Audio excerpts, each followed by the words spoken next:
maanta bishu tahay 15 November 2019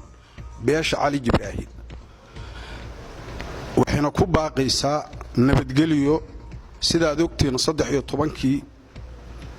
November waxa ka dhacay magaalada Boosaasood shaqaqooyin isugu jira dil iyo kacdoon ciidan beesha Cali Jibraahiil waxay soo jeedinaysaa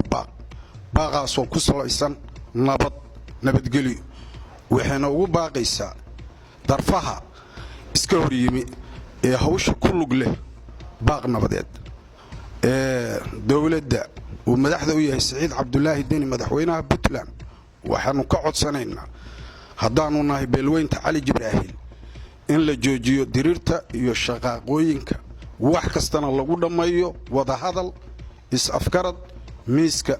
dushiisa si loo helo xal waara waxaynu ognahay magaalada Boosaasood inay tahay halbowlihii Soomaaliya inay tahay magaalo madaxdii ganacsiga inay tahay magaalo Soomaaliya oo ku dhantahay waxa laga rabaa xal waara iyo nabadgeliyo in laga islaaxiyo wax kasto oo ku yimaada magaaladaas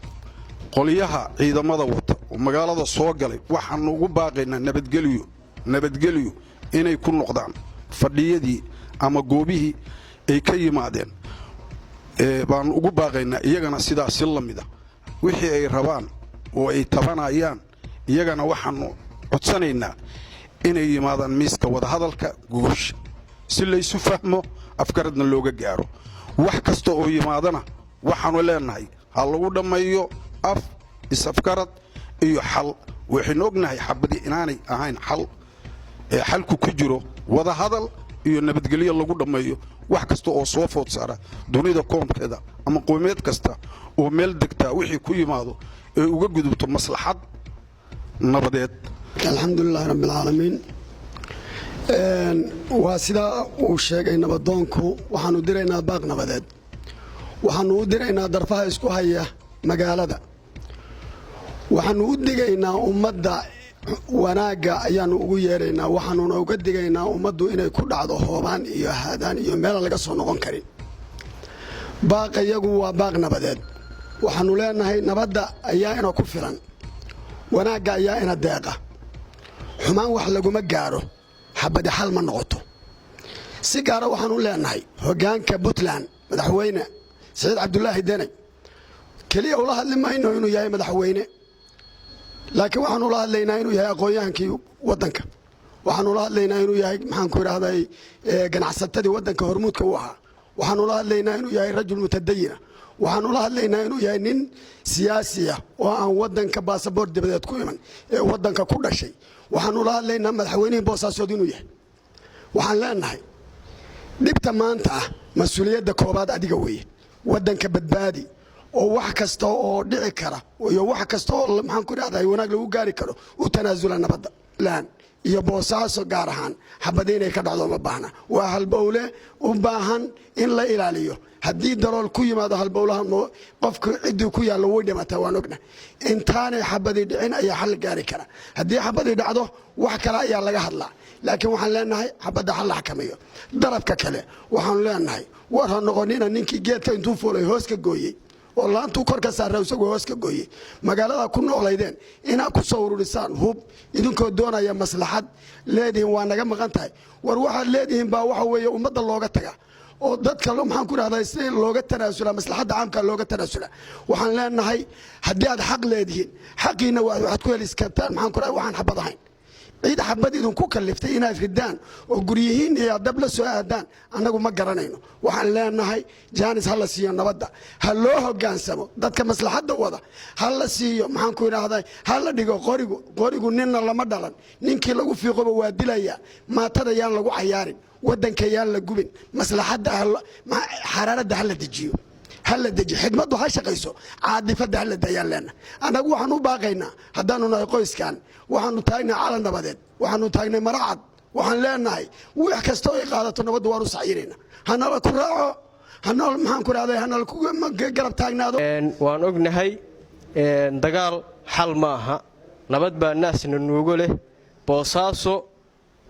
Puntland waa hooyada Soomaaliya Boosaasona waa hooyadii puntland wey. boosaaso haddii brikage ku yimaado ama uu dagaal ka dhaco puntland jiraysaa ma jidho. puntland waa boosaaso.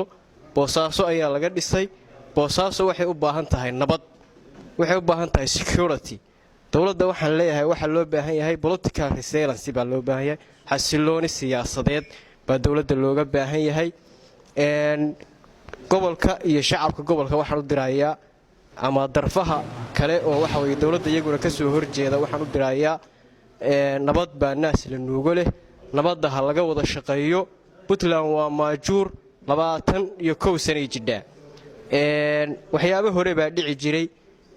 dhacdooyinkan ugu maaha. intii xukuumadood ee puntland soo maray midaan isqabad iyo iska horimaad uusan ka dhicin ma jirin. waxa lagu wada dhammayn jiray wada hadal, miiska wada hadalka in la isugu yimaado oo la wada hadlo, kadib solution la gaaro, xal laga gaaro. halkaas dowlad iyo shacab isku duuban in meel looga soo wada jeensado. baaqan iyo shirkan ujeedadiisu la isugu yimi maanta beeshu waa baaq nabadeed oo u ah arinta maanta iyo shaqaaqooyinkan dhacay saldhig inay maanta waxa weeye ka jawaab bixinaya oo baaq nabadgelyo ah. nabaddu waad ogtihiin ilaahay subxaanahu wa tacaala nabiyullaahi ibraahim xajka iyada oo aan biyo lahayn oo dhulka haraadka loogu dhinto ah oo aan cunto lahayn, nebiyullaahi ibraahim wuxuu keenay ismaaciil oo hooyadii ay xambaarsan tahay. dabadeetana isagoo waxay cuni lahaayeen iyo waxay cabbi lahaayeen ilaahay aan weydiin ayuu wuxuu yidhi rabbi ijcal haadaa beladan aaminan, ilaahu galkaa amni baan kuu weydiiyey. waxa ay ku tusaysaa qof kastoo caqli leh xigmadda ay xambaarsan tahay ee qur-aanka kariimka ah inay nabaddu qofku noolaan karo haddii nabaddaas ay taaba gasho wixii kaleeto oo noloshiisa ahaa qofku inuu heli karo. sidaa darteed waxa aan ku noolahay oo sadkeenna ugu weynayn haysanno waa nabad. nabad la'aanna cid noolaan kardhaa ma jidho. taas qof yar iyo qof weyn waa laga wada dheragsan yahay. waxaanu soo jeedinaynaa wax kasta oo isimada iyo guurtida maanta ee gobolka boosaaso shaqooyinka la wado dawladdu arrintaa inay taxamul u yeelato, fulin inay u yeelato, in sidaa wax ku kala dhaqaaqaanin, inay nabadgelyadu halkaa ka taaba gasho, waddadaa inay wax ku soo dabaalmaanin. sidaasaanu soo jeedinaynaa. beesha cali jibraahiil ayaa maanta waxay iskugu yimaadeen shir baaqaas waa baaq nabadeed. baaqaasu waxa weeye wuxuu daaran yahay nabadda gobolka bari. waxaa shaqaaqadii ka dhacday 13 bisha. waxaanu baaqaasu leenahay qaar ka mida khiyaarta iyo waxgaradka beesha cali jibraahiil shirka ay isugu yimaadeen ujeedkiisa iyo hadafkiisuna uu yahay in aanu ka hadallo shaqaaqada ama xoogaa shaqaaqada ka jirta magaalada boosaaso, waxyaabihii dhacay iyo wax hadda laga baqayo. waxaanu soo jeedinaynaa baaq ama waxaanu ku boorinaynaa ummadda deegaanka degan, kuwa gudaha jooga iyo kuwa bannaanka jira intaba, in dhibaatadaas qaarkeedna dhacay qaarkeedna laga cabsi qabo in la xakameeyo oo la isku dayo sidii loo joojin lahaa. dadka labada dhinac oo dawladda iyo maleeshiyaadka kale waxaanu ugu baaqaynaa ama ku boorinaynaa qolo cid kastaaba inay isxakamayso. qolada maleeshiyaadka oo ciidamada ka soo horjeeda dawladdana inay isxakamayaan, dawladduna sabir iyo dulqaad inay muujiso, inay u jajabnaato ummadda ku dhex jirta oo akhyaarta isimada iyo culamaa u diinka. annagu waxaanu marka ku baaqaynaa waxa muuqda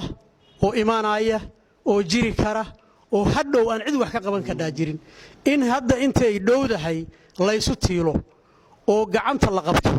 saasaanu ku baaqaynaa.